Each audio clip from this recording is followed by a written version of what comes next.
বিশ্বের বইপ্রেমী, প্রকাশক, লেখক এবং সাহিত্যিকদের জন্য সবচেয়ে বড় মিলন মেলা হল ফ্র্যাঙ্কফুর্ট বইমেলা। এটি কেবল একটি সাধারণ বইমেলা নয়, বরং বিশ্ব সাহিত্যের ভাবনা বিনিময়ের একটি বৈশ্বিক মঞ্চ।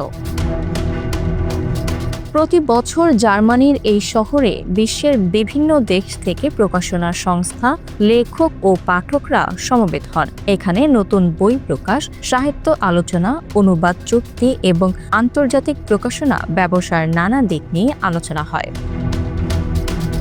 ফ্র্যাঙ্কফুর্ট বইমেলা অনন্য হওয়ার অন্যতম কারণ হল এর ইতিহাস ও পরিসর। 1500 শতকে মুদ্রণ যন্ত্র আবিষ্কারের পর থেকেই এই অঞ্চলে বইয়ের ব্যবসা ও প্রদর্শনী শুরু হয়। ধীরে ধীরে এটি আন্তর্জাতিক রূপ নেয় এবং আজ বিশ্বের সবচেয়ে বড় বইমেলায় পরিণত হয়েছে।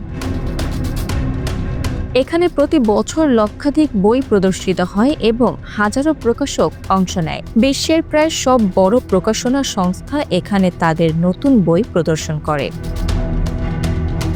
এই বইমেলার আরেকটি বিশেষ দিক হলো এটি মূলত ব্যবসায়িক বইমেলা। সাধারণ পাঠকদের জন্য প্রথম কয়েকদিন উন্মুক্ত থাকলেও পরবর্তী দিনগুলোতে এটি মূলত প্রকাশক, এজেন্ট এবং ব্যবসায়ীদের জন্য।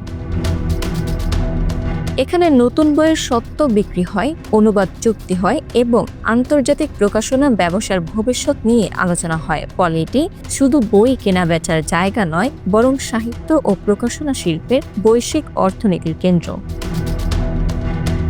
ফ্র্যাঙ্কফুর্ট বইমেলা বিশ্বের সাহিত্যকে সংযুক্ত করে। এখানে বিভিন্ন দেশের লেখকরা একে অপরের সঙ্গে মতবিনিময় করেন, নতুন সাহিত্য ধারা নিয়ে আলোচনা হয় এবং অনুবাদের মাধ্যমে বিভিন্ন ভাষার সাহিত্য বিশ্বব্যাপী ছড়িয়ে পড়ে।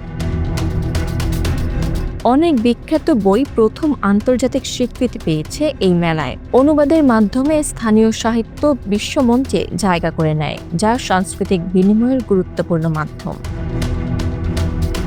এই বইমেলার আরেকটি বড় বৈশিষ্ট্য হল প্রযুক্তির সঙ্গে বইয়ের সম্পর্ক। সাম্প্রতিক বছরগুলোতে ডিজিটাল প্রকাশনা, ই-বুক এবং অডিও বুকের জনপ্রিয়তা বেড়েছে। ফ্র্যাঙ্কফুর্ট বইমেলায় এসব নতুন প্রযুক্তি নিয়ে আলোচনা হয় এবং প্রকাশনা শিল্প কিভাবে ডিজিটাল যুগে নিজেদের মানিয়ে নিচ্ছে তা তুলে ধরা হয়। ফলে বই শুধু কাগজের মাধ্যমে সীমাবদ্ধ থাকে না, বরং নতুন রূপে পাঠকের কাছে পৌঁছে যায়।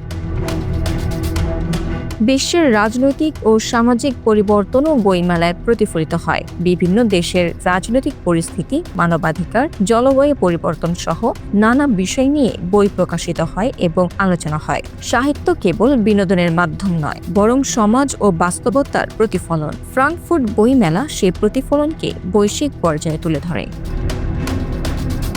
বাংলাদেশ সহ অনেক দেশ এই বইমেলায় অংশ নেয়। বাংলাদেশের প্রকাশকরা এখানে তাদের বই প্রদর্শন করেন এবং আন্তর্জাতিক বাজারে বাংলা সাহিত্যকে তুলে ধরার সুযোগ পান। অনুবাদের মাধ্যমে বাংলা সাহিত্য বিশ্বব্যাপী পৌঁছানোর সম্ভাবনা তৈরি হয়। এটি দেশের সাহিত্য ও সংস্কৃতির জন্য গুরুত্বপূর্ণ সুযোগ। Bangla affairs news desk.